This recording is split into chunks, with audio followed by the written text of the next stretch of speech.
about StreamYard is that if there's ever a glitch in your internet connection, your stream isn't immediately terminated like it can be with other software while live streaming to platforms like YouTube. I've had that happen where a simple hiccup in the internet can shut the stream down and end the stream. So for stability and simplicity, StreamYard is the choice for me.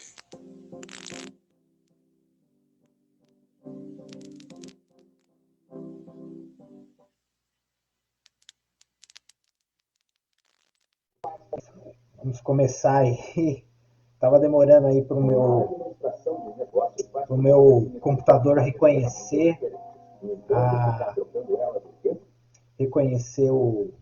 a câmera. Mas sempre há uma falha técnica aí. Nós agradecemos você essa noite, Pastor Anderson, já se achegando aí. Nós agradecemos aí a sua presença, meu querido, que nós possamos ter uma boa aula. Vamos orar para começar a nossa segunda aula das Epístolas Paulíneas. Pai amado, bendito seja o seu nome. Essa noite venha sobre nós, em nós, através de nós, nos sacudir em conhecimento. Pai, que a gente possa sair daqui com algo para nós, Senhor, para nossas vidas, que isso possa fazer diferença no nosso ministério, na forma que nós queremos atuar, Pai, na sua palavra. Em nome de Jesus, Pai, que nós oramos por essa noite e que a gente possa crescer cada dia mais na graça e no conhecimento. Amém? Vamos para o slide. A nossa segunda aula do livro. Espero que você esteja lendo. Vocês fizeram atividades, as atividades que foram propostas. Eu espero que vocês assistiram o filme já do apóstolo Paulo. Quem assistiu pode deixar aí, graça e paz, Renson. Deixa aí, você assistiu o filme do apóstolo Paulo? Deixa aí para mim, faz a sua anotação, anota aí como que foi, qual foi a sua percepção, coloca aí para nós no chat. Vocês estão lendo as epístolas paulíneas? Qual que você já leu? Qual que você terminou? E qual está sendo a sua experiência? Coloca aí para nós aí, Renzo. Coloca aí, pastor Anderson, pastora Pri. Coloca aí já para nós aí essa percepção, né, das atividades. O que vocês acharam?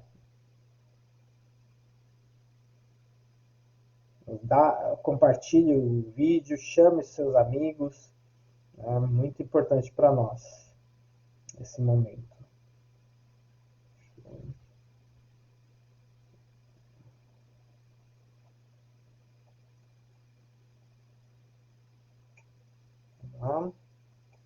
Só um instantinho, dificuldade aqui para compartilhar.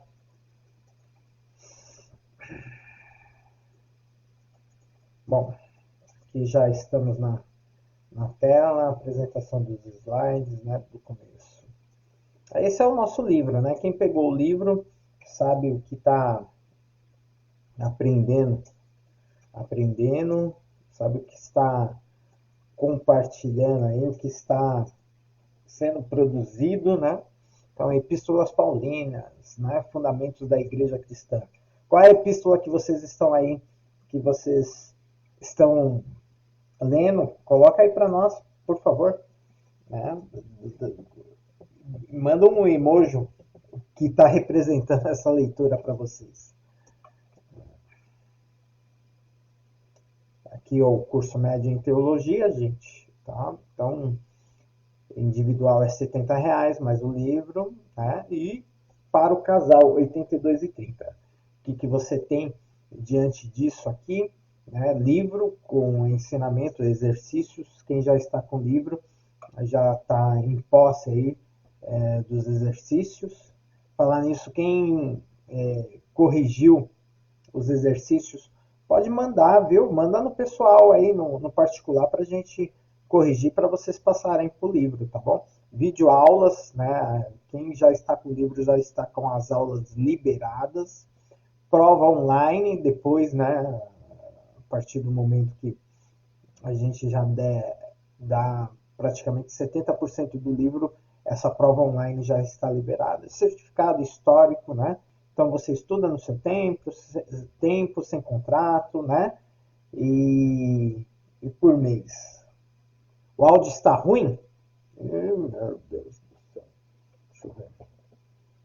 Só um instante aí, pastor Anderson. Deixa eu ver aqui. Vou fazer o teste.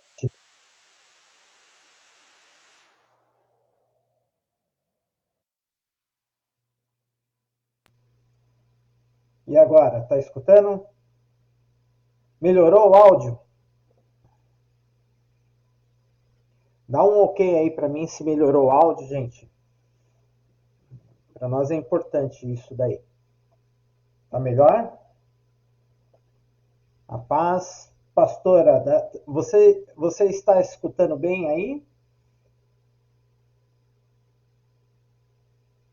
Melhorou?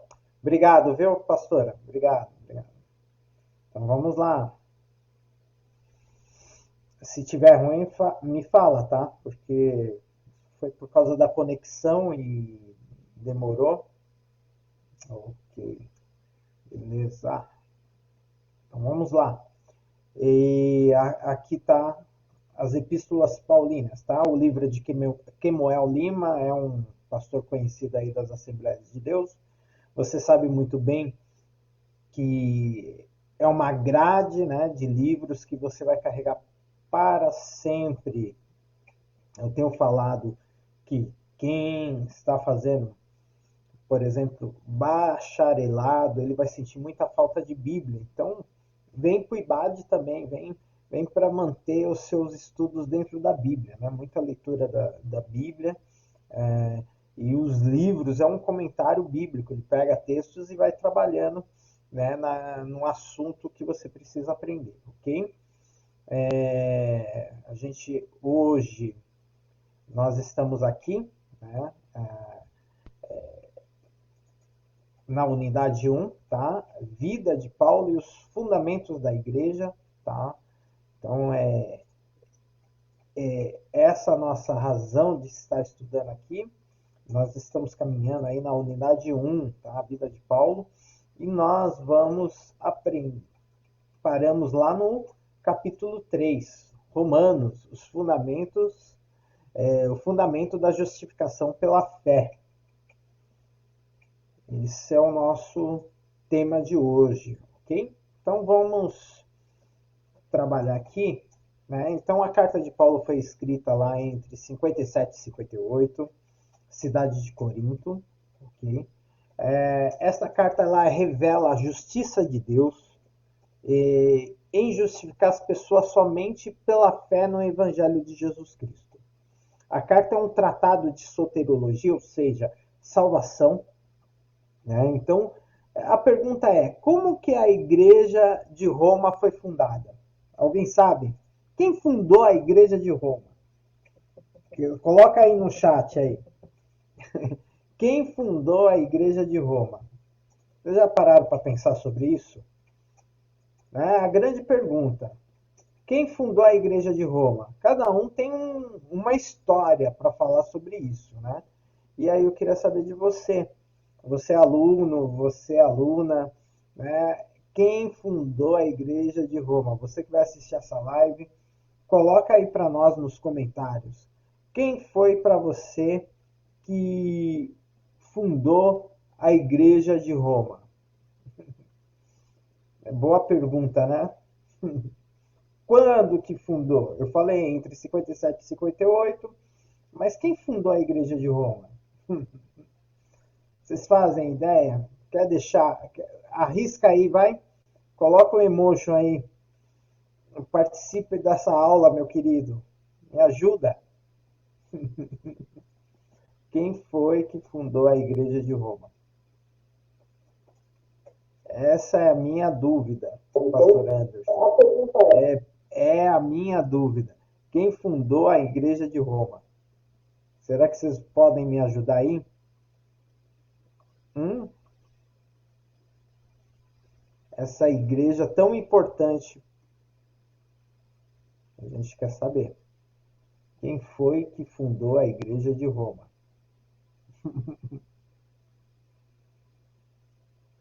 Pode deixar aí a sua anotação. Vocês não estão respondendo, hein?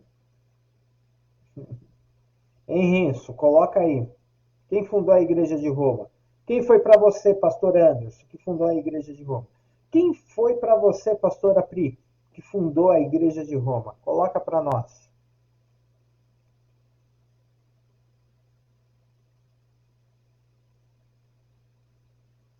Hum?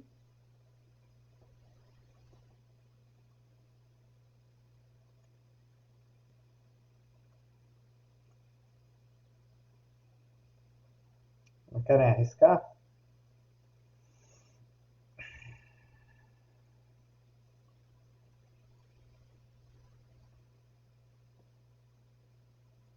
Então vamos lá, vamos abrir Atos capítulo 2.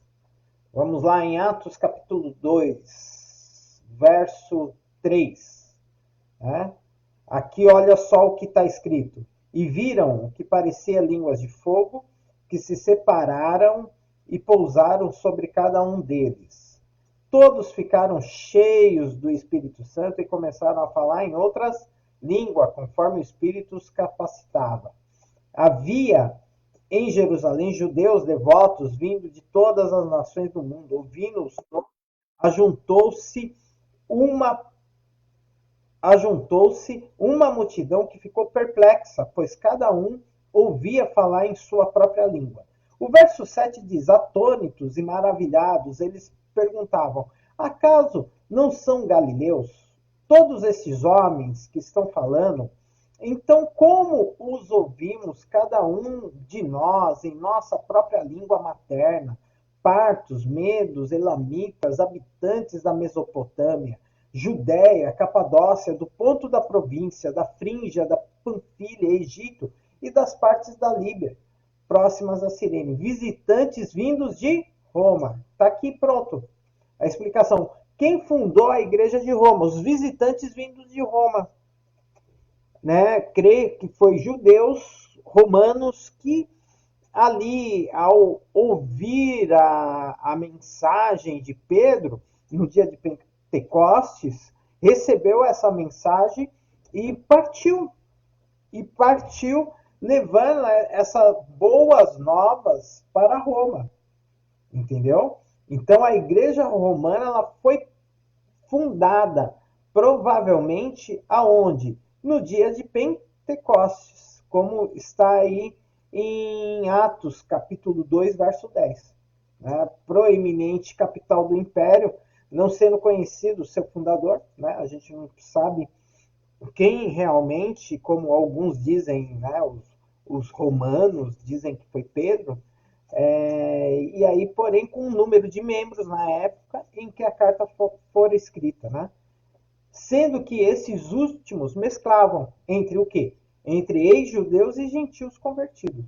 Olha só o que Romanos 11, 13 fala, né? Estou falando a vocês, gentios, visto que sou apóstolo para os gentios, exalto o meu ministério, né? Então o apóstolo Paulo está falando, ó, era uma igreja de gentios, né? Formada por gentios e ex-judeus que abandonaram a fé judaica para estar com a igreja, ok? Deixa aí o seu gesto aí, você que está pelo Facebook, deixa aí o seu gesto de seu emotion aí marcando. Você tinha ouvido isso ou você ouviu outra forma? Se você que está aqui pelo Zoom e você que está aí pelo Facebook ouviu outros fundadores, outro nome, outra causa, marque aí para nós, né? Outro ano. Se você ouviu de outra forma, marque aí para nós, tá bom? Deixa aí o seu comentário, tá ok, Pastor Anderson? Renzo, pode deixar aí. Se você ouviu de outra forma, pode contestar aí, que a gente possa falar sobre isso. Então, é marcado aí em Atos, capítulo 2, Pentecostes. A gente tem que lembrar que quando a gente fala de Pentecostes ali, a festa dos trigos, né? Que acontece 50 dias após a Páscoa, ali havia mais ou menos, é calculado aí por alguns historiadores, 70 nações. Né? Então, foi grande a conversão e isso foi o suficiente para espalhar o evangelho, as boas novas aí pela Ásia, né? Pelo Crescente Fértil, ali pelo Oriente Médio, ok? Então, nós continuamos aqui, vemos aqui Paulo e a mensagem da graça para a igreja em Roma. Romanos, capítulo 1, de 1 a 2, né?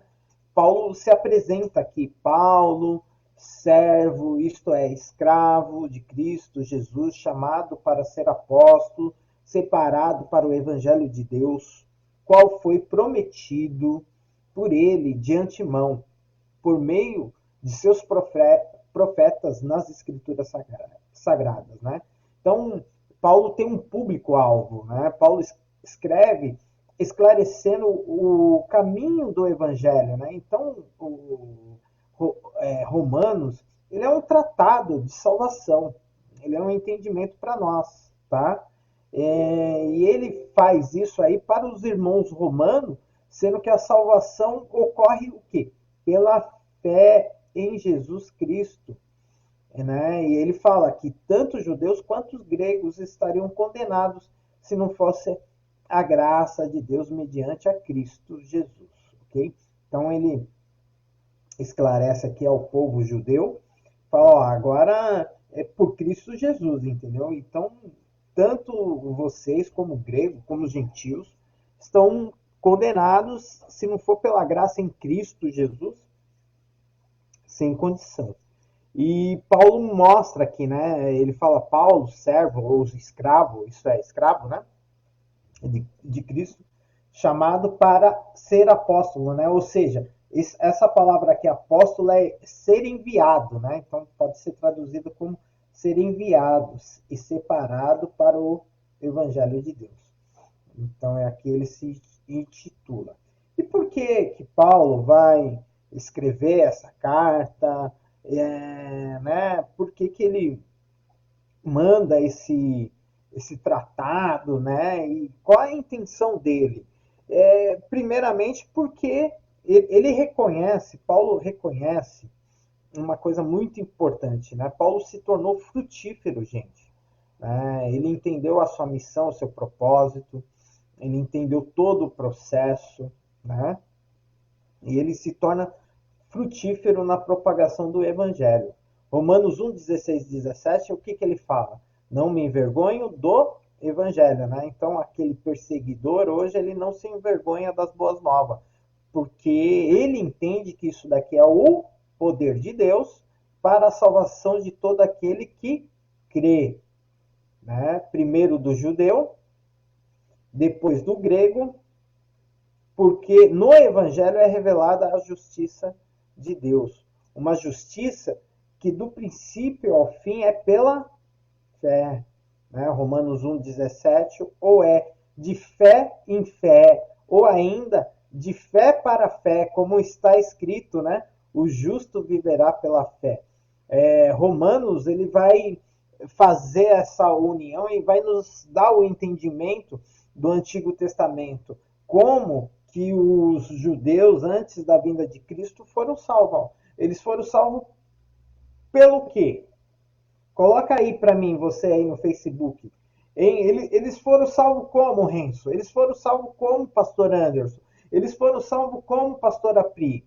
Como que eles foram salvos? É essa a grande pergunta. Né? Eles foram salvos como? E nós precisamos entender isso. Eles foram salvos pela fé, de fé em fé. O judeu ele se orgulha muito, né, em falar de Abraão, né? Como Abacuque, né, 2:4, o justo vive pela fé, viverá pela fé, né? E a fé em quem? No Messias.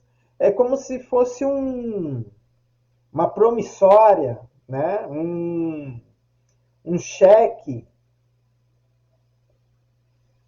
calção, o Messias, né? E eles foram salvos na fé que Deus ia enviar o ungido, o seu ungido, né? O esperado das nações. Alguma pergunta? Posso continuar aí? Vocês estão entendendo aí no Facebook? Hein, Renzo? Posso continuar? Posso continuar, pastor Anderson? Posso continuar aí, pastora Pri? Vocês entenderam isso? O justo vive pela fé, né? Essa eu acho que foi uma das maiores revelações e foi um dos maiores fundamentos para nós evangélicos, né? A igreja protestante, porque Lutero lia Romanos 30 vezes ao dia, e quando ele, uau, né, olhou isso, o justo viverá pela fé, ele ficou encantado, né? Ele ficou assim extasiado com isso. Então, é muito importante para nós, porque é somente pela fé. Lutero ele tinha muitos problemas com ele achava que o diabo ia tragar, que ele não podia ser justificado, mas quando ele entendeu isso, ele entendeu todo o evangelho e aí que ele sai, né, para tentar acertar a igreja, né, corrigir a igreja da época. Eu, se vocês não assistiram o filme de Lutero, aproveitando que nós estamos falando de Romanos, por que não assistir? Quem assistiu aí? Fala para mim, quem já assistiu? Enzo já assistiu? Pastora Pri já assistiu o filme de Lutero? Pastor Anderson, Valdir já assistiu o filme de Lutero? Se não assistiu, convoco vocês para assistir, gente. Não é muito bom. E se assistiu, convoco de novo para assistir de novo. Gente, é bênção, né? Então, Romanos, né, é o fundamento da justificação pela fé, gente. Aí, já faz um tempo, né, pastora? Então, é bom sempre assistir, aproveitar que a gente está falando de justificação, né? É bom a gente revisitar, né? Quem tiver a oportunidade de ler a história, né? É lógico que o filme ele tem uma produção, né? A história é um pouco maçante, mas também quem tiver a oportunidade de ler a história, a gente também aconselha, né? Ó, não há nada revolucionário, isso é o escritor Silas Daniel que afirma, quando escreveu, né? Ele fala: não há nada mais revolucionário do que a fé em Deus. Somente ela é capaz de mudar radicalmente a vida das pessoas. Uma caricatura dessa fé nos fará perecer já na primeira tempestade. A verdadeira fé nos tornará casas edificadas sobre a rocha. Então, a verdadeira fé nos torna firmes, né? Firmes e pessoas realmente edificadas na rocha que é Cristo, ok? Alguém quer comentar alguma coisa? Ninguém falou nada, né? Se assistiu Paulo, em qual epístola está, né? Eu tô vendo todo mundo quietinho aí. Vocês estão me enrolando, viu? Deixa um emoji aí que representa essa leitura aí para vocês das epístolas paulinas.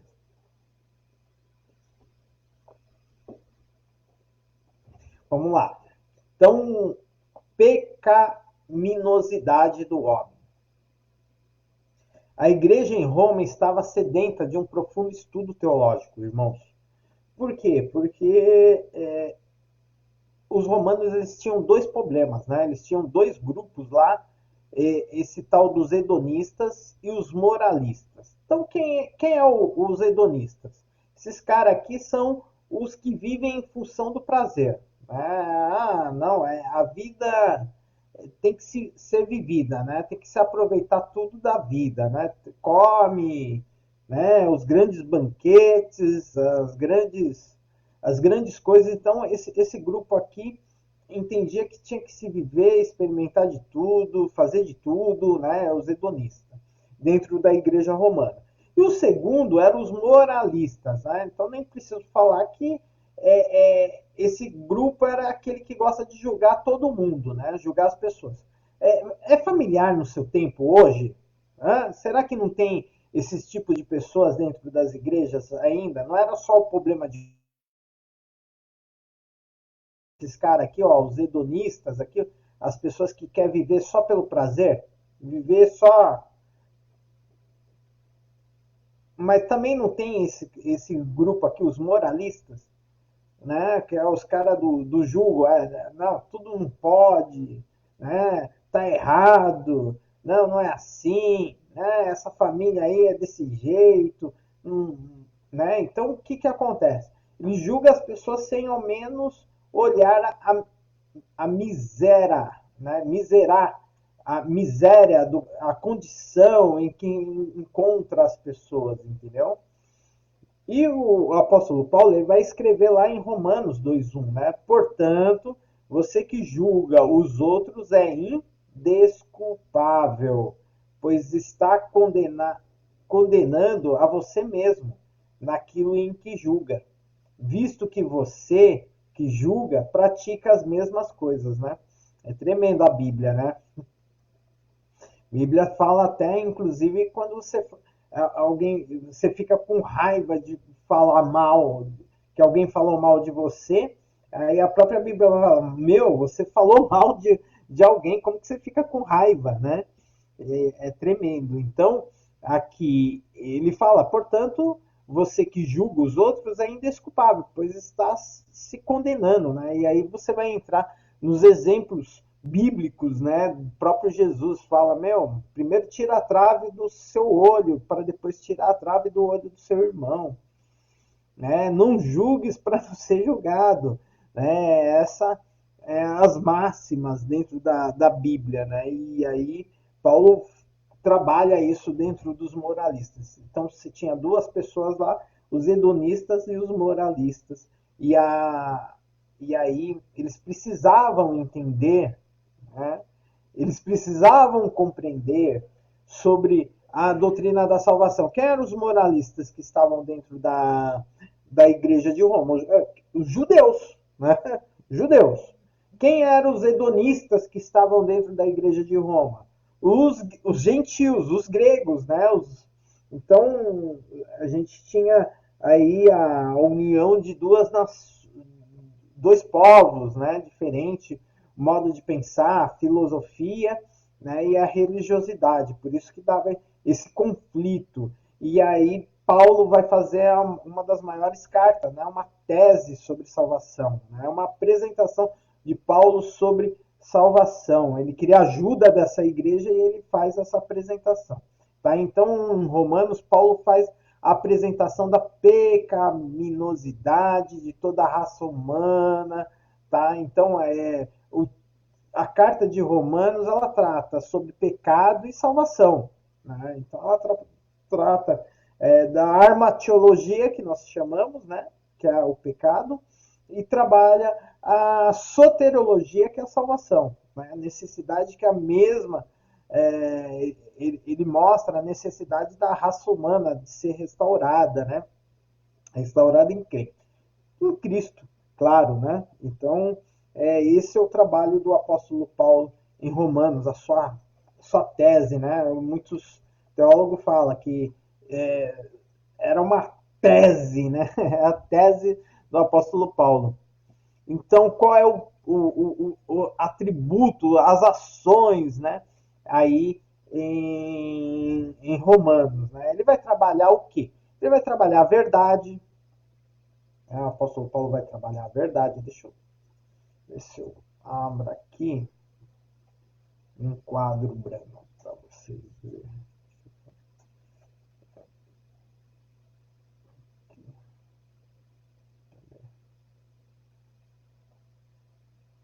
Ele vai trabalhar aí as obras, né, o procedimento das obras lá em Romanos capítulo 2, de 6 a 10.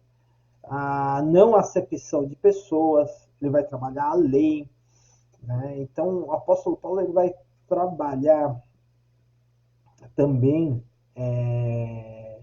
a consciência e ele vai trabalhar o quê? O evangelho, irmãos. Vai trabalhar o evangelho. Vai trabalhar muitas coisas na nossa vida.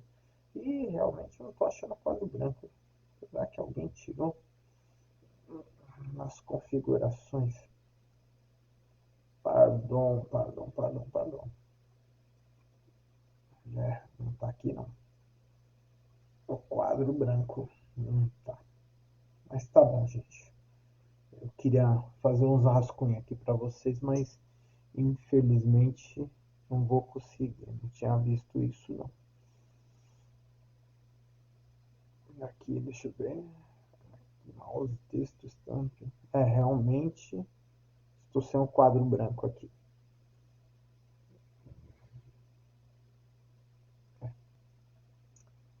Ficar para a próxima. Então é isso daí. Então qual o critério, né? As obras ela o quê, né? As obras ela desperta a compreensão, né? De que não seremos salvos por elas. A lei ela é a velha aliança, né? Então quando você vê a gente comemorando aí, eu acho que a maioria das igrejas no primeiro domingo geralmente é ceia, né? E aí a apresentação lá significa a nova aliança, né? Quando a gente lê 1 Coríntios capítulo 11, e isso era o quê? A velha aliança era o quê? Era a lei. Né? Então, a lei ela foi extinta? Não. Né? Nós continuamos ainda dependendo da lei, porque a lei é a que aponta que somos pecadores. E isso é muito importante para nós, sempre ter essa consciência que a lei é o que mostra o que realmente nós somos, entendeu? Então, falar que a lei não é importante, há muitas pessoas que pensam que a lei foi extinta, que a lei acabou, que a lei já era, né? Então, eu quero falar para você que a lei ela é importante porque a lei aponta, né, que nós somos pecadores. O que é a lei? O que é a lei aí? Você faz a ideia do que é a lei, né? Então a lei, ela lá em Romanos, capítulo 3:20, ela fala, né? Portanto, ninguém será declarado justo diante dele baseando-se na obediência à lei, pois é mediante a lei que nos tornamos plenamente conscientes do pecado, né? Romanos 3:20. Isso deixa claro. Por que a lei ela é importante? Porque ela aponta que é a perfeita e boa vontade de Deus e ela aponta que nós somos falhos. Que realmente a gente não faz as coisas de acordo com o que Deus quer, né? Então, não tem como nós ser justificados pelas obras da lei. Faz sentido isso para você? Você está conseguindo entender por que a lei é importante? Ok? Porque ela aponta que realmente a gente não teria salvação. Ela aponta que nós não conseguimos ser perfeitos, né? E não podemos ser salvos por ela, ok? E isso tá em Romanos 3:20, 1 Coríntios 3:12, né? E aí você vê em palestras sobre o tema salvação, é comum a gente ouvir a pergunta, né? Como Deus julgará as pessoas que nunca ouviram o Evangelho e nem tiveram oportunidade de ler a Bíblia? É sempre nós ouvimos isso, né? O apóstolo Paulo também vai responder em Romanos, né? Que essas pessoas se tornarem indesculpáveis diante de Deus, né? Mesmo que se não tivesse quem pregasse, né, só deles olharem para a estrutura da Terra e do mundo, veria que nada disso existiria se não tivesse um Deus. Né? Então é mais ou menos isso entre linhas. Mas também o apóstolo Paulo não descarta, né, e a Bíblia não descarta o nosso compromisso como igreja, como pessoas, como cristãos, de anunciar a palavra de Deus. O que o Renzo colocou, a lei foi abolida depois que Jesus cumpriu a obra da salvação? Não, não, não, não, de forma nenhuma. A lei ela continua, porque ela é a perfeita e boa vontade. Eu vou falar o que Cristo fez. Cristo não aboliu a lei, tá? Porque se ele tivesse abolido, como que a gente ia saber que a gente é pecador? Ele cumpriu a lei, né? Ele não veio até diante dos fariseus, Renzo. Ele sempre falou: eu não vim acabar com a lei, eu vim cumprir. E porque ele cumpriu a lei, ele ressuscitou. Entendeu? Porque o salário do pecado é a morte. E como que o que julga a gente é a lei. Nós, mesmo diante da graça, por isso que é graça, né? Diante da graça, é a lei que nos aponta e é por isso que é muito importante a lei, porque a lei olha para nós e nos coloca todos iguais, pecadores. Ok? Tá fazendo sentido para você? Quer comentar? Quem quiser comentar, se você que está aqui no Zoom quiser comentar, pode falar, entendeu? A pastora Pri, eu não vim acabar e sim cumprir o mandamento, isso mesmo, né? Foi Jesus.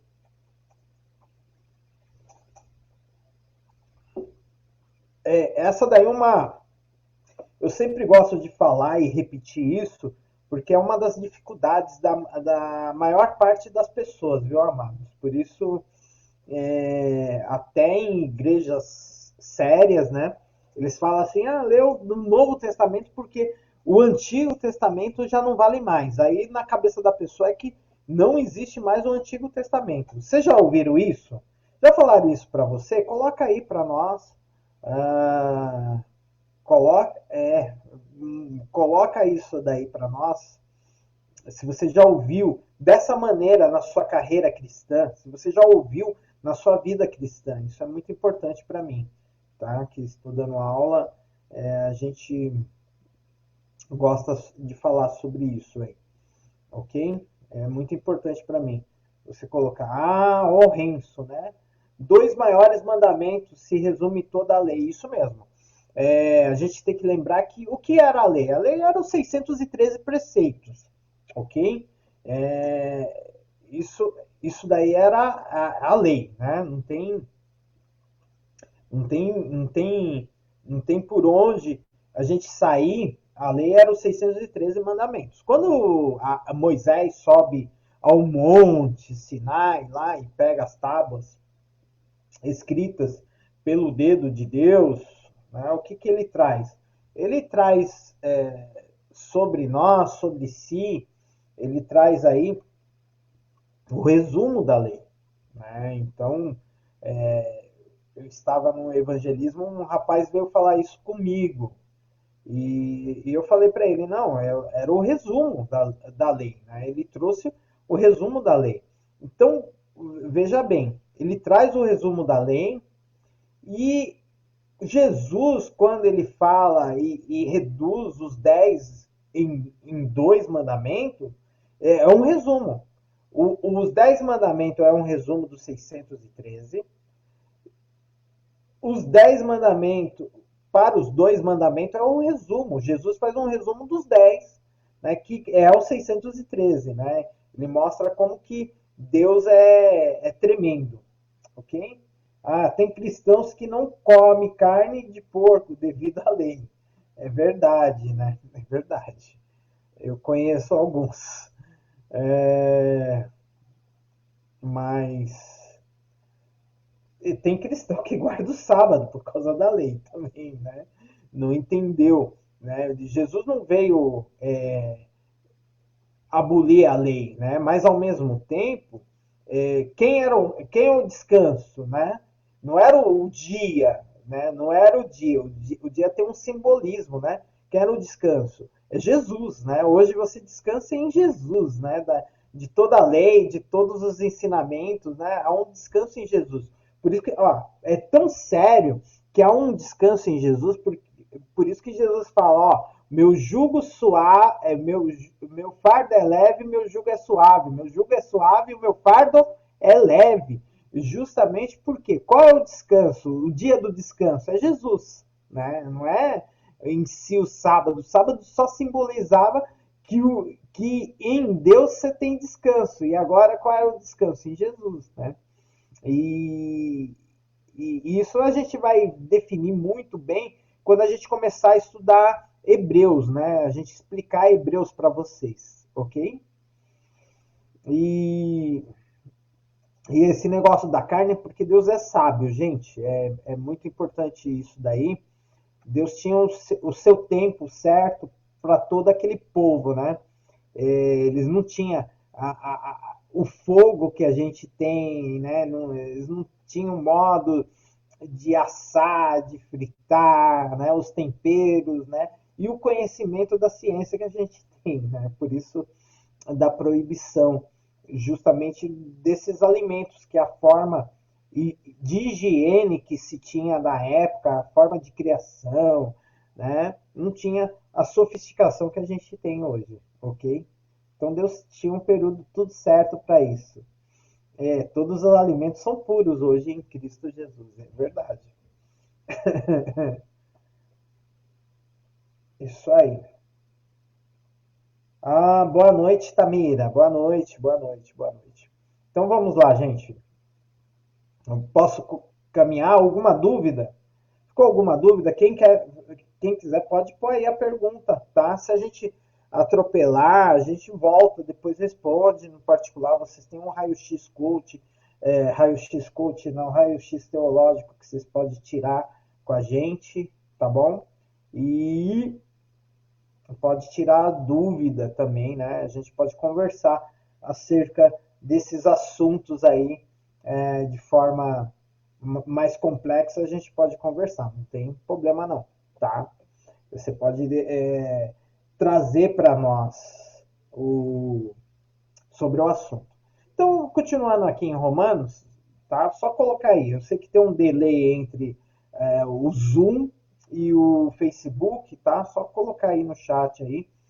Ok? Então, continuando, a nossa obrigação, o que é? Falar do Evangelho. Né? Então, o apóstolo Paulo assumiu isso e ele mostra bem o nosso compromisso. O próprio profeta Ezequiel, lá em Ezequiel 33:6, o que ele fala? Né?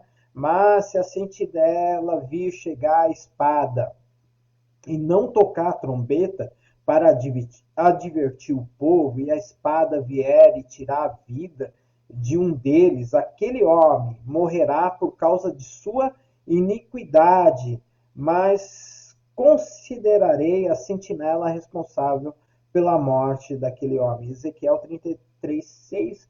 O Novo Testamento nos adverte, né?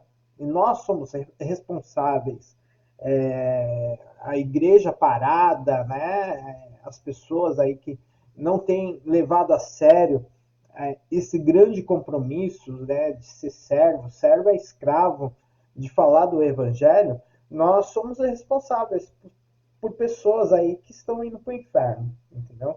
Então, cada vez que a gente deixar de anunciar as boas novas do Senhor, a gente tem, né, nós que temos essa consciência, nós temos a obrigação com a raça humana, né, dela ser restaurada. Deus usa nossas vidas para isso, para restaurar, para transformar. Ah, o Renzo queria que os calvinistas explicassem esse capítulo de Ezequiel. Olha as provocações, hein, Renzo? Os calvinistas são nossos amigos também. E é por isso que eu sou arminiano, respeito, né? Mas realmente eu também. Eles têm as explicações deles, né? É importante isso. É por isso que o calvinismo também é bíblico, né? Mas é um dos momentos que eu falo. Quando a gente não consegue compreender, é por isso que nós somos arminianos, né? E nós entendemos uma obrigação de falar, né? E, e a morte e ressurreição de Cristo, o que, que é? Ela tornou todo mundo predestinado à salvação. Né? É bem simples isso. Por quê? Porque cabe às pessoas aceitarem. Elas já receberam um presente. Não é, né, como que eles chamam, acusam a gente de pelágio, né, da teoria de pelágio, de semi-pelagianismo, né? E, na verdade, essa ideia do universalismo, né, que Cristo morreu e está todo mundo salvo. Não está salvo. Por quê? Porque cabe aceitar. Se a pessoa não aceitar Cristo, não é salvo. Né? Mas que Cristo já se deu pela humanidade e por isso que é real para nós João 3,16, né? Que Deus amou o mundo de tal maneira que deu seu Filho unigênito para que todo aquele que nele crê não pereça, mas tenha a vida eterna. Para todo que nele crê. Qual é a condição? Cristo salvou todo mundo? Não. Por quê? Porque as pessoas precisam aceitar. Ok? Alguma dúvida? Posso continuar? Tá? Então é isso que vocês têm que entender. Tá? Então precisamos de gente que prega, tá? E é isso que Paulo está escrevendo para a igreja de Roma. Vamos entender a justificação pela fé. Né? Todo mundo sabe o que é justificação? Né? Justificação pela fé, vocês sabem, né? O que é justificação? Eu vou pegar aqui para vocês. Existe um dicionário, tá, de teologia. Eu vou ver se vocês conseguem ver aqui. Vocês estão visualizando aí esse dicionário de teologia? Então tem um dicionário de teologia, tá? Esse aqui. E esse dicionário aqui é muito bom. Ele tem uns termos técnicos, tá? O dia que vocês puderem comprar. Justificação pela fé. Então, esse é um termo forense, ok? É um termo forense, significa um termo jurídico relacionado à ideia da absolvição, tá? A absolvição. Justificação refere-se ao ato divino que Deus, santo e justo, tá? Torna os humanos, ok? Então, pecadores e por isso merecedores de uma condenação, nós somos. Né? Por isso que a gente fala graça, né? É um favor imerecido, nós recebemos de graça esse favor imerecido, ok? E o que acontece? Nós recebemos essa graça, esse favor imerecido, né? Que é a justificação, tá? É a justificação. Nós merecemos um castigo, mas Cristo foi lá e nos absorveu. Como? Se entregando em nosso lugar. Ele nos tornou justo, tá? Então nós somos pecadores e por isso merecedores de uma condenação. Aceitáveis diante dele. Designada, mais acertadamente como justificação pela fé, tá? Então essa doutrina ela é fundamental na reforma, tá, de Lutero, das igrejas protestantes, tá, que afirma que o pecador é justificado, absolvido da punição e da condenação do pecado e é levado a um relacionamento com Deus exclusivamente pela fé. Tá entendendo? Então, Jesus foi lá, ele se entregou no seu lugar, te absorveu porque você estava mal com Deus. Não havia nada, não há nada que você poderia fazer, tá? E Jesus foi lá e te tornou justificado. Ele se entregou, né? A gente merecia uma pena, a gente merecia uma condenação. Ele foi e se entregou lá por você. Ó, o Renzo, o povo o judeu atualmente são salvos? ou eles precisam crer em Cristo para serem salvos? Deixa eu ver mais aqui. Ai, Renzo, eu falo para você, entra pelo Zoom e já faz a pergunta. Ah, eu provocando de novo. KKKKK. É isso aí, Renzo. Você está de bom humor hoje, hein? E tá top, isso mesmo, boa colocação. Os judeus são salvos? É uma grande pergunta, não é? E aí, e vocês aí, o restante? Vocês acham que os judeus são salvos? E como são salvos? Coloca aí.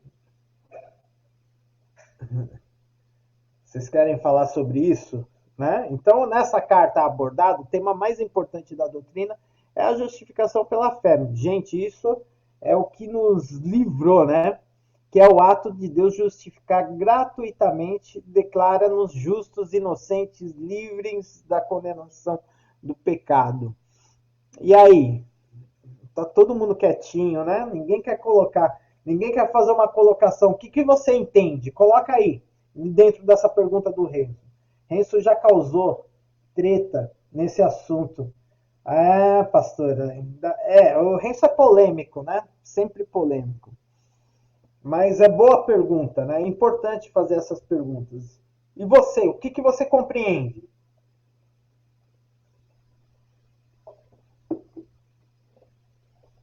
Os judeus do Antigo Testamento, eles foram salvos como? Gosto de fazer sempre essa pergunta. Quero fazer você pensar um pouco. Os judeus do Antigo Testamento, eles foram salvos como? Hum? Coloca aí para nós. Como que você vê? Os judeus do Antigo Testamento, eles foram salvos como? Os judeus agora, a partir do Novo Testamento, tem que ser salvo como? Se nós temos aí a fé justificadora, né, que nem agora nós estamos aqui, a justificação pela fé,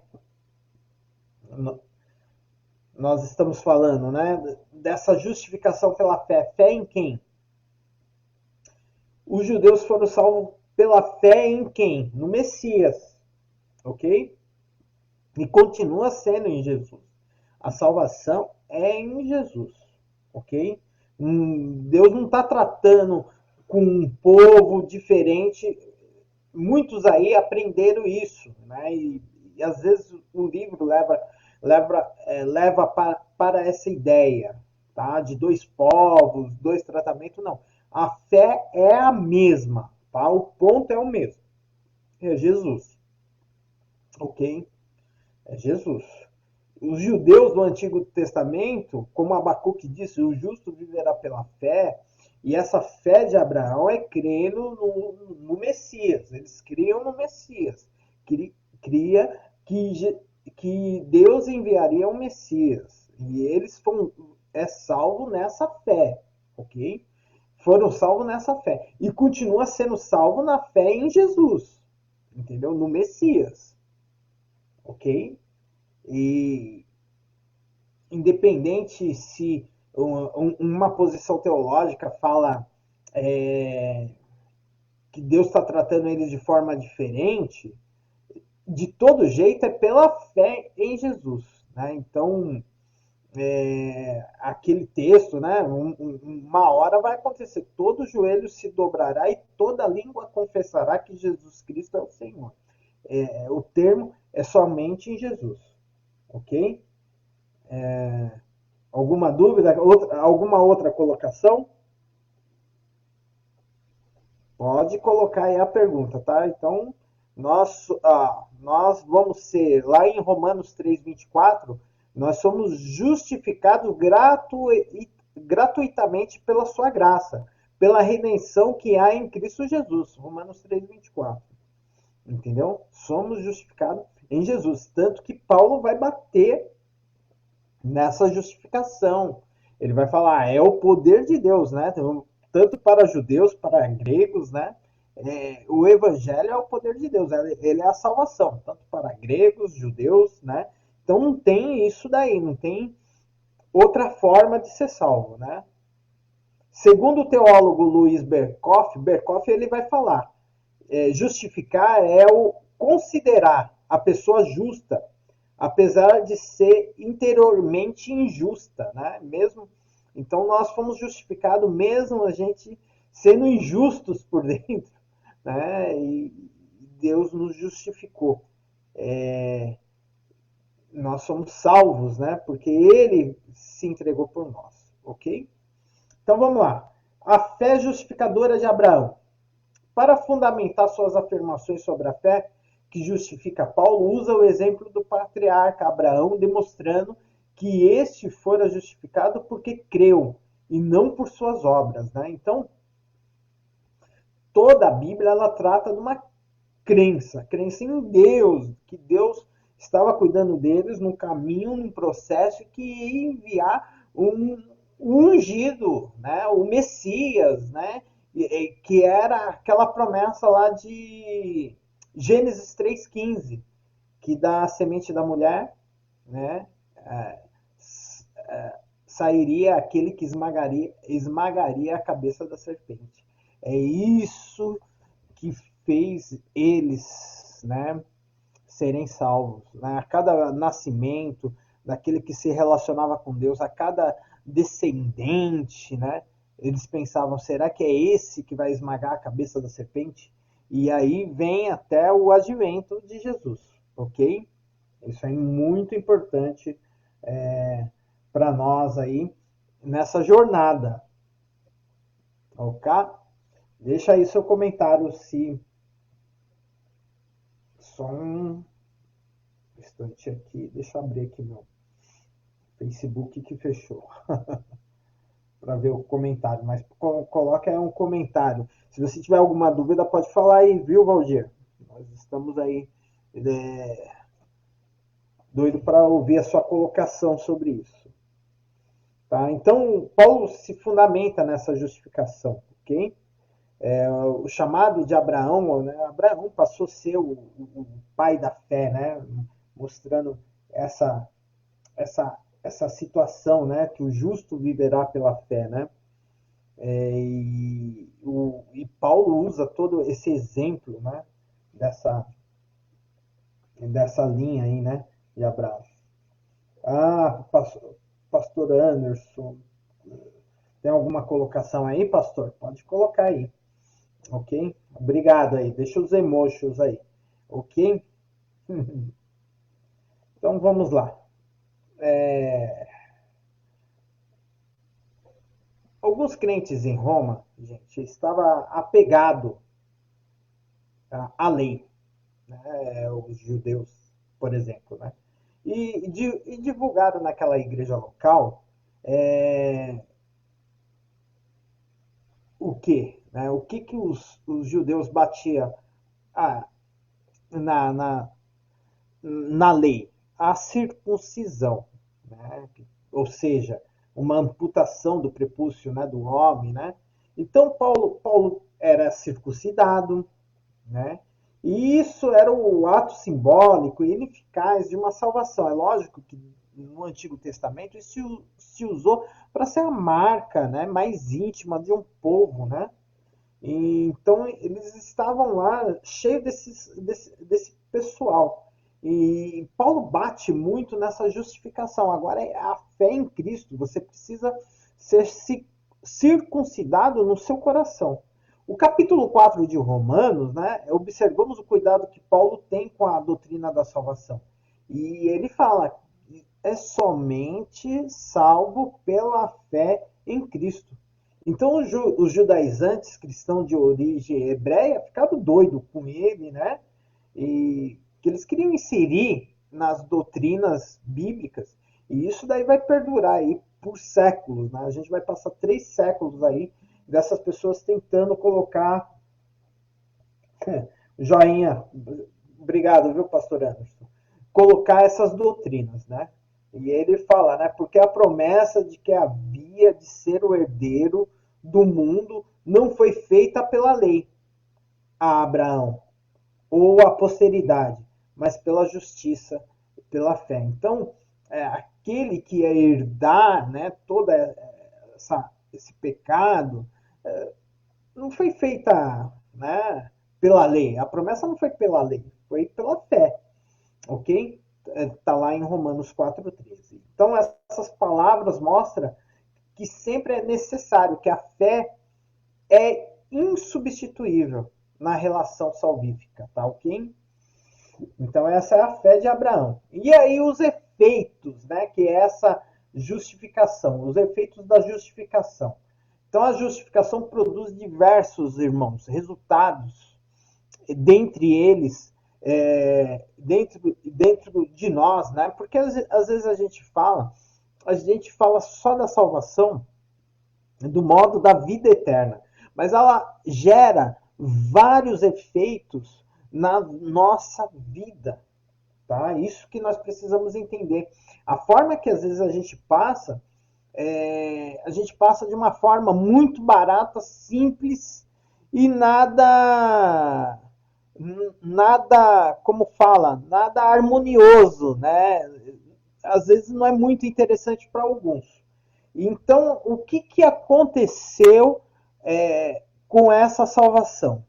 O que essa salvação ela causou em mim e em você? Ela trouxe o quê? Paz. Com quem? Com Deus. Porque hoje nós temos a intensidade e a ousadia de saber que não há nada que nos impede, entendeu? De chegar a Deus. Eu na minha caminhada de evangelho, eu vejo muitas pessoas com medo de se achegar a Deus. E sem certeza se sua oração está sendo atendida, se realmente ele tem condições de invocar Deus, né? Por isso que por que as pessoas às vezes pedem oração? Porque elas não encontram paz para orar, né? Elas não têm a confiança que as suas orações vão ser atendidas. Então a salvação, ela tem que causar paz com Deus, né? Os justificados pela fé são agraciados com paz divina. Ela está lá em Romanos 5:1. Ou seja, sendo, pois, justificados pela fé, temos paz com Deus pelo nosso Senhor Jesus Cristo. Nós temos paz em Deus. Nós temos a certeza, né, que nós estamos bem resolvidos com Ele. Não há nada que nos impede de estar nele, com Ele e depender dele, ok?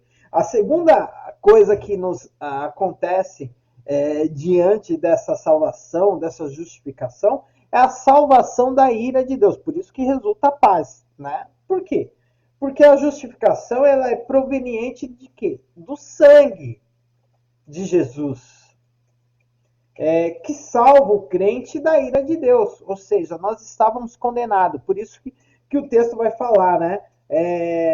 Logo, muito mais agora, sendo justificados pelo seu sangue, seremos salvos da ira, né? Nenhuma condenação há para aqueles que estão em Cristo Jesus. Reconciliação, nós fomos reconciliados. Então, a paz de Deus, a salvação da ira, né? A condenação, a morte eterna, já foi pelo sangue de Cristo. Por isso que sangue de Cristo há poder, né? Mesmo que alguns teólogos contemporâneos dizem que o sangue de Cristo não tem poder, lógico que tem. O poder do quê? De te livrar da ira de Deus. É o simbolismo lá do Egito, né? De Moisés, lá o anjo da morte, né? É isso. Né? O que aconteceu? Eles colocaram lá o sangue nos umbrais. É isso, né? Te livrou da ira de Deus. É isso que tipificava, né? Esse sangue de Cristo, né? Te livrar da ira de Deus. Reconciliação, né? Reconciliação através da justificação pela fé. Alcança a reconciliação com Deus. Aí lá Romanos 5:11 diz: e não somente isto, mas também nos gloriamos em Deus, em nosso Senhor Jesus Cristo, pelo qual alcançamos a reconciliação. Vida eterna, né? Nós temos então paz com Deus, salvação da ira, reconciliação e vida eterna. Né? Nós recebemos agora a graciosa justificação em Cristo e premia os salvos, né, com a vida eterna ao lado de Jesus. Gente, olha, 5,18, assim também, por um só ato de justiça, veio a graça de sobre todos os homens para a justificação da vida. Romanos 5,18. Nós temos agora uma novidade de vida, né? A justificação resulta na permissão para que o Espírito Santo nos lave, né, no interior, nos convença, né, da mudança de mente. Né? Então, o crente, ele agora ele está andando em novidade de vida. Romanos 6,4 diz assim: como Cristo ressuscitou dos mortos pela glória do Pai, assim andemos em novidade de vida. Olha só. O sacrifício de Cristo nos causa o quê? Libertação, gente. Libertação e serviço. Né? Então, a salvação nos causou, a justificação apresenta a liberdade agora, né? Te tirou dos grilhões da morte, né? Ele te tirou do império das trevas e te transportou para a sua maravilhosa luz, né? E aí ele arrebenta as argolas que te amarravam, as pessoas ao pecado, transformando em servos da justiça, né? Romanos 6,18, e libertados do pecado fostes feitos servos da justiça, amados. Ok? Então, aí ele te gera frutificação para Deus, consciência do pecado e da condenação, né? Ele gera em você absolvição, né? Andar segundo o Espírito Santo, né? Posição de filho herdeiro, ele gera esperança, né? E te torna mais do que vencedor. Há tantas coisas que essa salvação faz, né, que a gente passa às vezes de forma barata, que as pessoas não entendem o que é a salvação. E salvação para o judeu era realmente tirar de um ato difícil. Isso que era a salvação. Né? Então, a salvação gera tudo isso. E isso é muito bom. É os efeitos da justificação que Cristo gerou, que ele se entregou em seu lugar, em meu lugar, né? E por isso que a gente fala, e o Renzo gosta muito, né? Quem matou Jesus, né? Foram os romanos? Foi Pôncio Pilatos, né? Foi a família de Herodes? Não, foi nós, né? Foi eu e você. Foi os nossos pecados, né? Que levou Jesus à cruz, ok? Então vamos lá, o povo de Israel no plano salvífico. Aqui vou pedir para vocês um detalhe aqui. Então, o povo de Israel no plano salvífico de Deus. Então, nos capítulos 9, 10, 11, a carta aos Romanos, Paulo deixa claro o papel da nação israelita no plano da salvação divina, porém, que por haverem eles rejeitado a graça de Deus, prosseguiu com seu projeto, buscando assim os gentios para salvá-los também. Né? Então, vê bem, Israel, eles traziam o quê? As obras, as terras, né? Lei e justiça também. A lei, né? Eles apresentavam a lei, mas eles tinham o quê? Eles tinham lá que obedecer, né? Fazer aqueles atos para poder ser absorvidos. E não conseguiram a vontade de Deus, ok? E os gentios o que? É pela fé, né? Lei da justiça, ok? Pela fé, acreditando que Jesus foi lá e se entregou. Mas essa fé, ela precisa gerar as obras em nós. Isso que é tremendo, que lá eles não tinham, eles acreditavam, mas eles tinham que gerar a obra crendo. E nós agora nós crê e essa obra tem que ser gerada através do Espírito. através de nós, né? E isso é a marca do verdadeiro salvo, né? Então, o autor do livro, né, o pastor Kemuel, ele vai mostrar isso, os planos salvíficos, né? E mesmo assim, né, eles crendo na lei e na justiça, nas obras da lei, né? Eles crendo nas obras da lei. E agora a gente crendo pela fé em Jesus, né? E que a lei mostra que a gente é falho, isso foi o plano divino. Por quê? Porque de Israel viria o Messias, né? Então, esse capítulo vai tratar isso, vai mostrar as diferenças entre Israel e agora o Novo Testamento, ok? Alguma dúvida aí?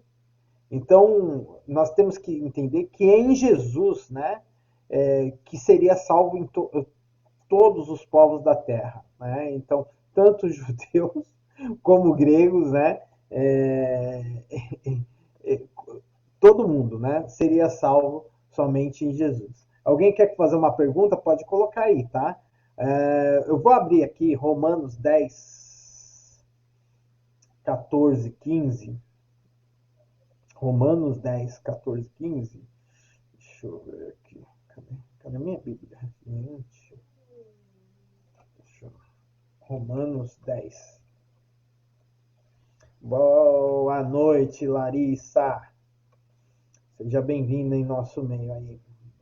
Romanos 10. Eu vou abrir aqui na Bíblia. De 14 a 15. Eu vou compartilhar com vocês a minha tela. Olha só o que Paulo escreve aos Romanos. Como, pois, invocarão aquele em que não creram? Como crerão naquele de quem não ouviram falar? E como ouvirão se não houver quem pregue? Olha o nosso compromisso. E como pregarão se não forem enviados? Como está escrito, como são belos os pés dos que anunciam as boas obras, né? É muito legal, né? Como, pois, invocarão aquele em quem não creram? Falta de fé em Cristo, né? Como crerão naquele de quem não ouviram? Falta de conhecimento. E como ouvirão se não há quem pregue? Falta de pregadores e missionários. E como pregarão se não forem enviados? Falta de investimento, né? Então, é um conjunto, né? A responsabilidade da Igreja de Cristo de levar a palavra, né? De sustentar, de entender, de suprir essa necessidade, entendeu? Por isso que é necessário nós que temos a consciência de Cristo e como igreja fazer essa missão, tá? Então, é isso que nós precisamos entender, a responsabilidade da Igreja de Cristo de suprir cada uma dessas necessidades mencionadas para que a humanidade tenha conhecimento, né, que possa avançar. Eu quero uma questão aqui para você refletir. Na carta de Romanos, Paulo disse que o evangelho é o poder de Deus para a salvação de todo aquele que crê. Será que os judeus ainda aceitarão Cristo como Messias, sendo que desde o seu nascimento o rejeitaram? E aí, Renzo? Essa pergunta sua, estou voltando ela aí para você.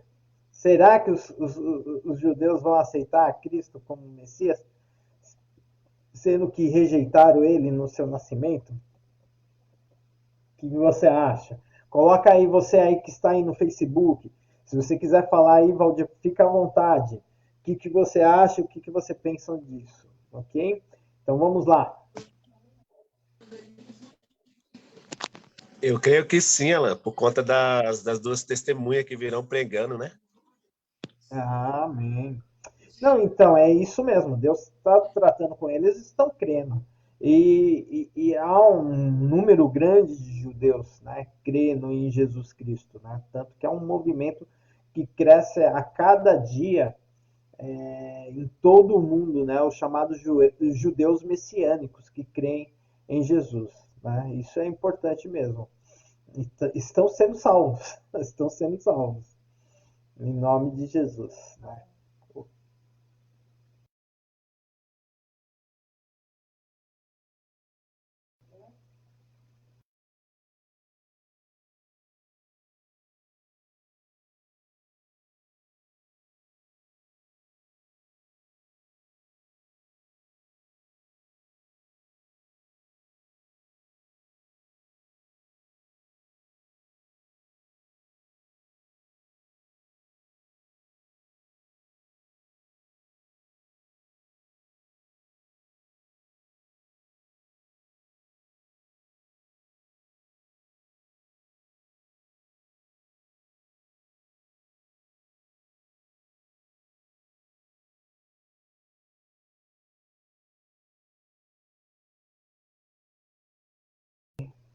Obrigado, Tamira. Obrigado. Tá escutando o Renzo? O que você achou aí da resposta? Você tem outra posição aí que os judeus? Coloca aí para nós aí, cutuca aí.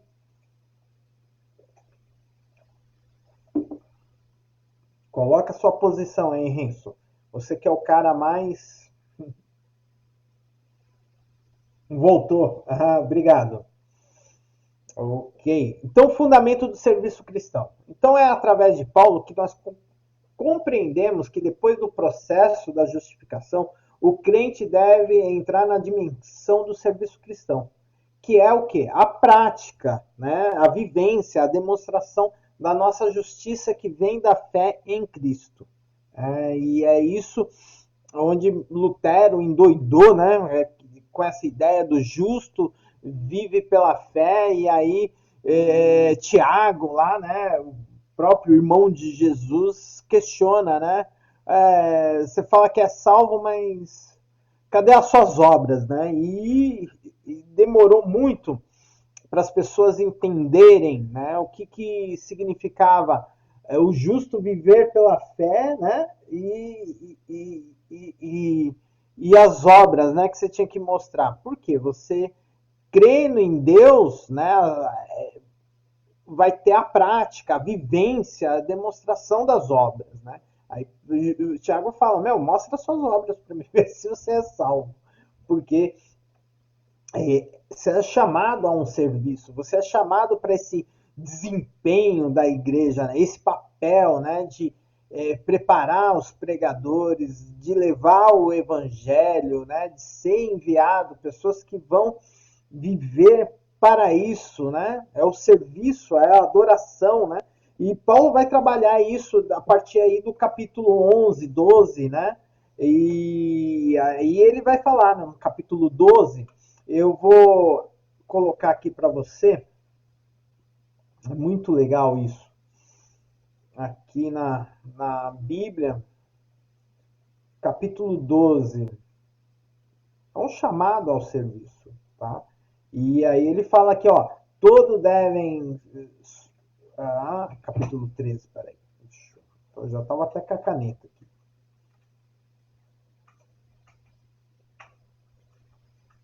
Capítulo 12. Vamos lá. Aqui. Portanto, irmãos, rogo pelas misericórdias de Deus que se ofereçam em sacrifício vivo. Sacrifício vivo, santo e agradável a Deus. Este é o culto racional de vocês.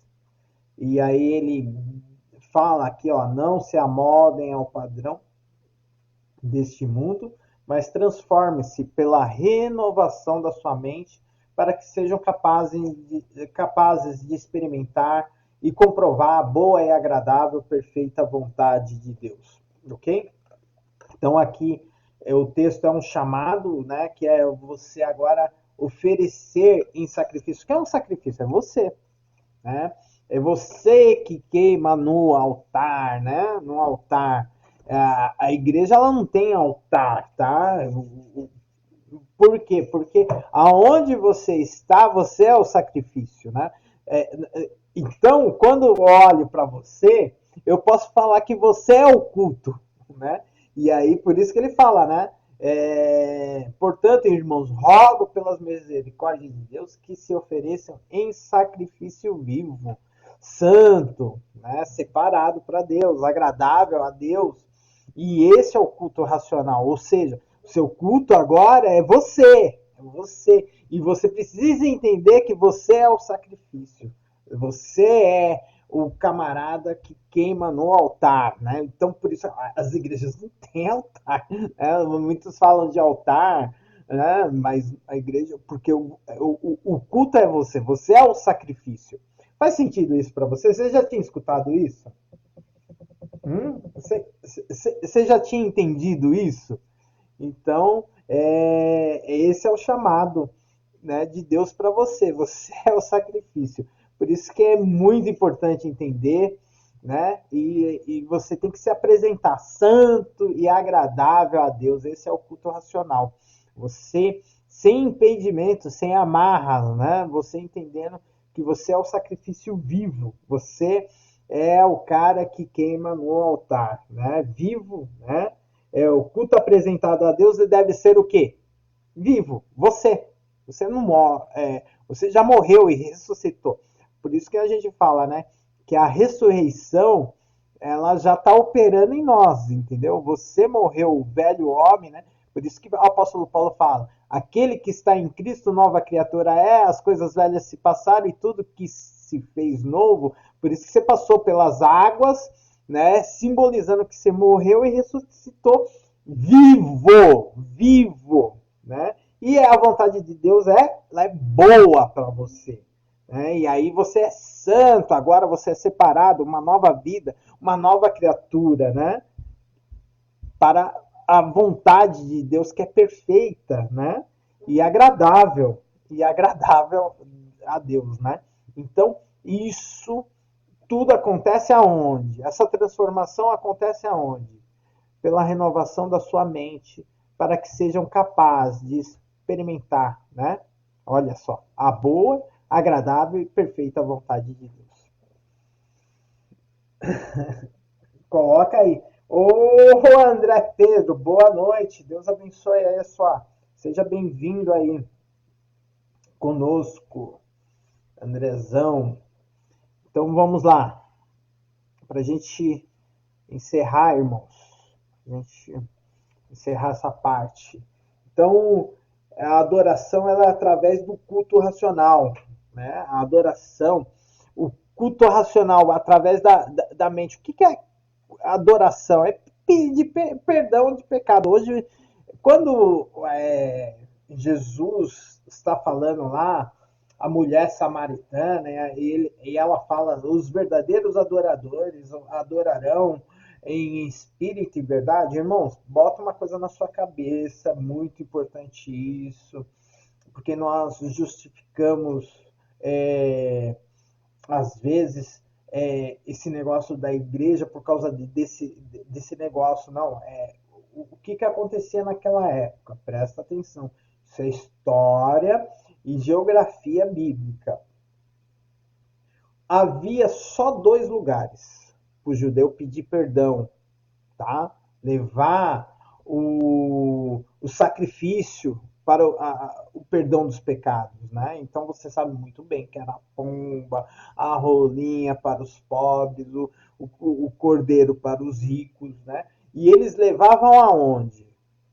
O povo samaritano foi miscigenado, que era o povo do Reino do Norte, o reino dividido, e Jerusalém era as 2 partes das tribos, né? 10 tribos para o norte e 2 tribos para o sul.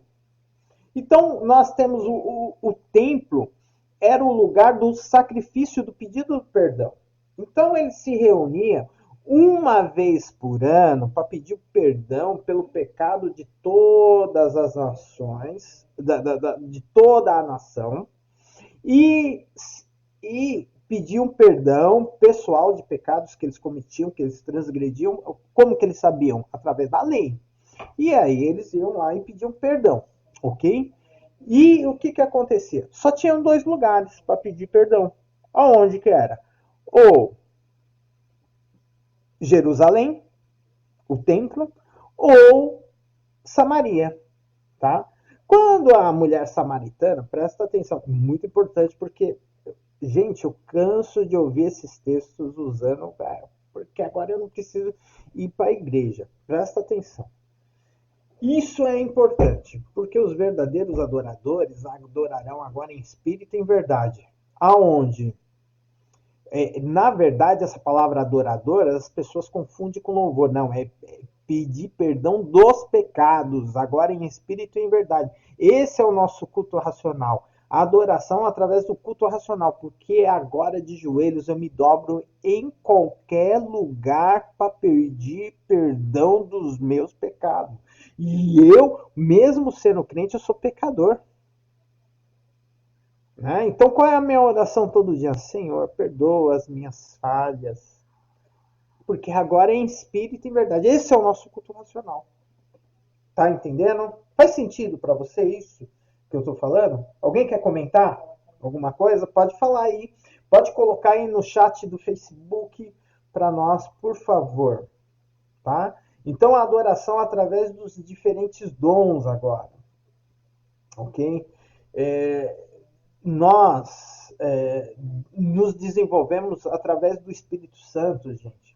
Deus nos dá amor ao próximo, tá? Vida e as pregações. Boa noite, Luiz Alberto. Então, a vida e as pregações do apóstolo Paulo evidenciam que ser cristão está além das palavras, mas deve tocar as pessoas através do quê? Do amor, assim como o próprio Jesus Cristo fez. Ok? Então, o amor, ele eu falo, né? O mandamento, como o Renzo falou, né? O resumo, né? Dos 10 mandamentos, o resumo das 613 preceitos, ele está ligado ao quê? O amor ao próximo. E é muito importante, irmãos. Por isso que nós precisamos ser transformados, porque para alcançar, como o apóstolo Paulo fala que ele foi alcançado, e para transformar nós precisamos ser transformados. E por isso que Jesus fala assim: ame o teu próximo como a ti mesmo. Se você não se ama, não tem como você amar o próximo. Entendeu? Porque o evangelho ele é sempre uma via de mão dupla, ok? Ele vai e volta para você, ok? Ele aponta para você poder transformar os outros. O testemunho cristão perante as autoridades, né? Romanos vai tratar isso. Preocupado com a igreja em Roma, Paulo ensina até mesmo como os cristãos daquela região deveriam se portar perante as autoridades públicas. Ele trabalha isso. Né? Então vamos, para não ficar aqui, olha só o texto que ele vai trazer, né? Romanos 12, de 14 a 21. Abençoai os que vos perseguem. Abençoai e não amaldiçoais. Não te deixeis vencer do mal, mas vença o mal com bem. Cristão não se vinga, ele vence o mal com bem. Por isso que Jesus vai falar, né? Qual era a ideia? Se alguém te der na sua face, dê a outra. Faça, pague o mal com bem. Não dê um soco nele. Dê a outra face. Se eles te fizerem andar uma milha, ande duas. Por que ele está falando isso? Porque os romanos, naquela época, eles tinham o poder de pegar pessoas de outra nação e pedir para carregar as coisas, andar com eles, levar as coisas por eles. Por isso que ele fala, não, pegue, se te fizer andar uma, ande duas. Né? Faça isso. Eu tenho um conhecido que Ele estava na fila e um rapaz cortou a fila. Aí ele olhando assim pro rapaz, aí o rapaz chegou para ele e falou: "O que você tá olhando?" Ele falou: "Não, não tô olhando nada não." "Tá achando ruim?" Ele falou: "Não, não, tô aqui de boa. Eu só tô aqui desde as 5 da manhã nessa fila aqui. Não tem problema não. Não tem problema não. Eu vim aqui, tô de boa." Entendeu? Não discutiu não. Então, é questão de esses exemplos é para a gente viver bem, né? E testemunho cristão perante as autoridades. Para a gente encerrar aí, olha só. Romanos 13, de 1 a 3. Toda alma esteja sujeita às autoridades superiores, porque não há autoridade que não venha de Deus, e as autoridades que foram ordenadas por Deus. Por isso, quem resiste à autoridade resiste à ordenação de Deus. E os que resistem trarão sobre si mesmo condenação, porque os magistrados não são terror para as boas obras, mas para as más. Queres tu, pois, não temer a autoridade? Faze o bem e terão louvor dela. Romanos 13, de 1 a 3. Quem assistiu o filme do apóstolo Paulo aí? Vai, coloca aí para mim aí. Se não assistiu, ainda continua como lição de casa, assistam, que vocês vão entender bem esse termo de autoridade. O apóstolo Paulo, ele tinha certeza que os cristãos iam ser bem recebidos se eles fossem exemplo em tudo. E por isso que ele fala, respeite as autoridades. Se os cristãos se portassem direito às leis, ele sabia que eles iam ser respeitados e dignos cidadãos, né? E no filme ele retrata muito isso, porque eles queriam fazer um levante, né, para a libertação de alguns cristãos, eles queriam invadir, eles queriam brigar e Paulo, Lucas, né, mostram ali no filme é, essa, essa preocupação, né? E não só Paulo, né? O filme retrata de Priscila, Áquila, né? Então assista, se você não assistiu, não perca esse filme, tá? Eu assisti. Ah, Tamira, graças a Deus, né? Alguém me retornou isso daí que assistiu. Né? Então, uma boa noite aí para vocês. É, os dons, ele tem o socorro, né? E as saudações e orientações finais, né? E, e a gente vai para a segunda unidade. Então, eu espero que vocês estudem, né? A gente vai falar rapidinho na próxima aula de Gálatas, rapidinho, e já vamos passar para a segunda unidade, tá bom? E eu espero que vocês leiam, né? Se estiverem atrasados na leitura das epístolas, quem está lendo as epístolas, coloca aí para mim. Tamira disse que assistiu o filme. Ah, a Priscila também assistiu, pastora Pri, Deus abençoe. Isso aí. Então, quem assistiu o filme, dever de casa, dá uma olhada agora no filme de Lutero, né? Quem não assistiu, assista. É muito importante isso. E continuem as leituras das epístolas, tá? Então, já aconselho você, eu estou já entrando em 2 Coríntios, estou junto com vocês aí, vamos correr junto, tá bom? Vamos ler as epístolas. E Gálatas aí para essa semana aí, vamos fazer a leitura, nós vamos dar uma passadinha, uma pincelada em Gálatas, tá bom? E falar um pouco aí das doutrinas da igreja, ainda nós vamos cair nos problemas judaizantes. Eu desejo aí a todos aí uma boa noite, você que esteve conosco, né? Deus abençoe. Deixa o seu comentário aí, eu agradeço aí o Valdir, que estava aí sintonizado, espero que acrescentou alguma coisa na sua vida, Valdir. E vamos orar para encerrar. Vou pedir a sua oração, Valdir, seu clamor aqui. Alan, tá ouvindo? Estou ouvindo.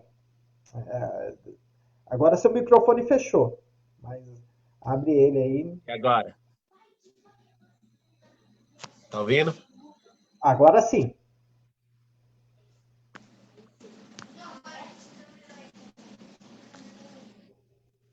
Ok? Tá ouvindo, Alan? Pode orar, pode orar. Tá ok. Vou estar orando então, tá? Em nome de Jesus. Amém. Senhor, nosso Criador dos céus e da terra, nosso Senhor Jesus Cristo, nós a Ti oramos e agradecemos por esta aula. Nós te agradecemos por mais uma reflexão, meditação, estudo da Tua Palavra, através do livro, através da vida do pastor Alan. Agradeço por tudo que aprendemos e pela vida dos irmãos que participaram aqui pelo Zoom, também pelo Facebook. Nós te agradecemos em nome do Teu Filho e pedimos a cada um dos irmãos que estão acompanhando conosco ainda, que sejam abençoados, que sejam esclarecidos pelo Teu Espírito, para que em nós não haja sombra de dúvida, para que em nós não haja, meu Pai amado, cocheações e dois pensamentos, que possamos estar fundamentados na Tua Palavra, que é a base para tudo em nossas vidas. Pai amado, nós te agradecemos pela vida do pastor Alan e por esse curso que o Senhor tem nos dado. Graças te damos em nome do Senhor Jesus Cristo. Assim oramos e agradecemos porque estamos certos da resposta e da nossa vitória em nome do Senhor Jesus Cristo. Amém. Amém. Obrigado, Valdir, por estar aqui no Zoom. Agradeço aí a sua presença. Agradeço vocês aí, a presença aí, e muitos aí no Facebook. Nós agradecemos. Então, deixa aí a nossa preparação aí para a aula, Gálatas, tá? Vamos ler a epístola de Gálatas e vamos entrar na unidade 2. Você que não pegou seu livro, pegue e continue estudando. Logo vou enviar os exercícios dessa aula. Gente, até segunda, em nome de Jesus. Deus abençoe a todos e uma boa noite de paz e amor. Deus abençoe. Tchau, tchau, Valdir. Tchau, gente. Tchau, um abraço, pastor Anderson, pastora Pri, Renzo. Um abraço.